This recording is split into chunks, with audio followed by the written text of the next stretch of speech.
Stage पे बैठे हुए इस्लामाबाद बार कौंसिल के members, vice chairman Islamabad bar council, Islamabad की हाई कोर्ट की elected body, Islamabad district bar की इलेक्टेड बॉडी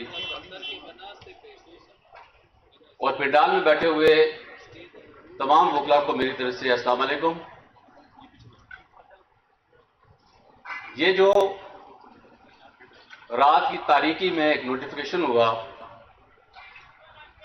उस नोटिफिकेशन की वजह से अल्लाह का लाख लाख शुक्र है कि कम से कम इस्लामाबाद बार कौंसिल और डिस्ट्रिक्ट बार और हाई कोर्ट बार एसोसिएशन के साथ साथ हमारे तमाम मेंबर्स जिस जोश और खरोश के साथ इस वक्त पिंडाल में मौजूद हैं, हम सबको यकजा कर दिया गया। पाकिस्तान की तारीख रही है कि जब भी आइन और कानून की धज्जियां बिखेरी गई, इनको छेड़ा गया, तो हमेशा बुकला सीसा पलाई हुई दीवार की तरह खड़े हो गए।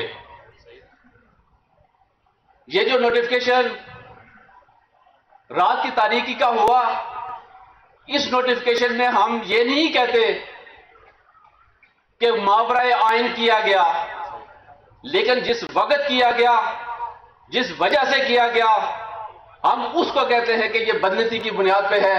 हम इस बदनीति को किसी सूरत में भी नहीं मानेंगे। कैपिटल की बार है, कैपिटल में जैसे मेरे पहले जहां पर तकरीर करने वालों ने बताया कि यहां ये गुलदस्ता है और इसमें पूरे पाकिस्तान की नुमाइंदगी मौजूद है, यहां से एलिवेट होना चाहिए, यहां से जजेस को जाना चाहिए। अभी रिसेंटली जो 2 जज यहां से एलिवेट हुए, तो हमने उस पर बार एसोसिएशन ने खुशी का इजहार किया। लेकिन आप किसी खास पर्पस के लिए, किसी खास मकसद के लिए रात की तारीख में इस तरह के नोटिफिकेशन करेंगे, तो वकला के लिए लाजम होगा कि वो आइन और कानून के साथ खड़े हों।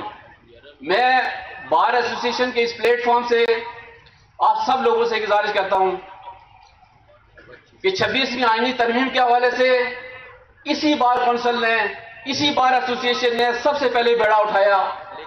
पूरे पाकिस्तान में यह एजाज हासिल है इस बार एसोसिएशन को कि 26वीं आईनी तरमीम के खिलाफ इसी पिंडाल में, और यही जगह थी जहां पर ये मेरी सारी क़यादत ने यह सारा प्रोग्राम तरतीब दिया, और उसकी आवाज पाकिस्तान के कोने कोने में और दुनिया तक पहुंची। वकला के पास ना तो डंडे होते हैं, ना हथियार होते हैं। वकला सिर्फ अपनी बात के जरिए, दलील के जरिए ये सारी चीजें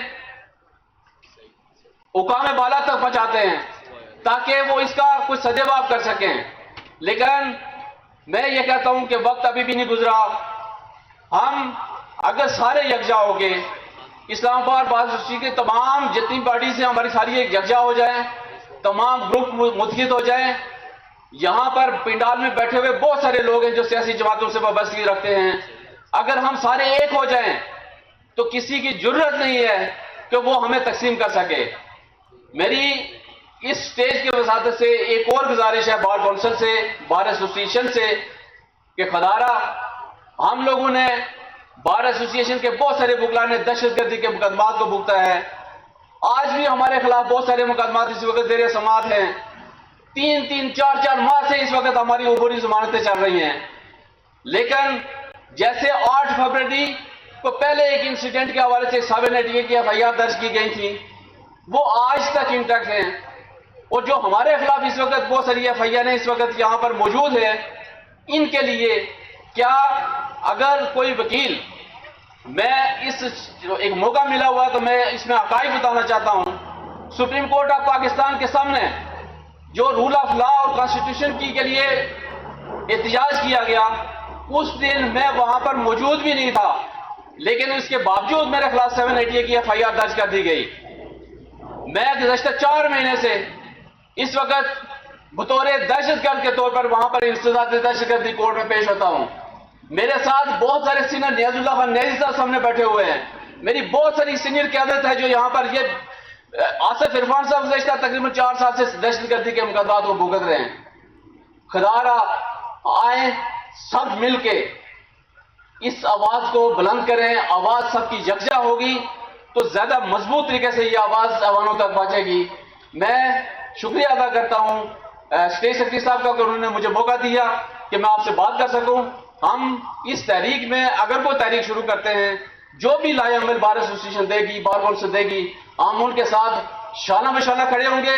जहां पर भी ये प्रोग्राम करेंगे, जहां भी एहतजाज करेंगे, इंशाल्लाह हम सफ़े अव्वल में पाएंगे। बहुत शुक्रिया।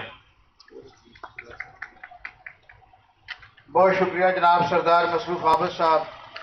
हमारे अगले मुकर्रर साबका सदर सुप्रीम कोर्ट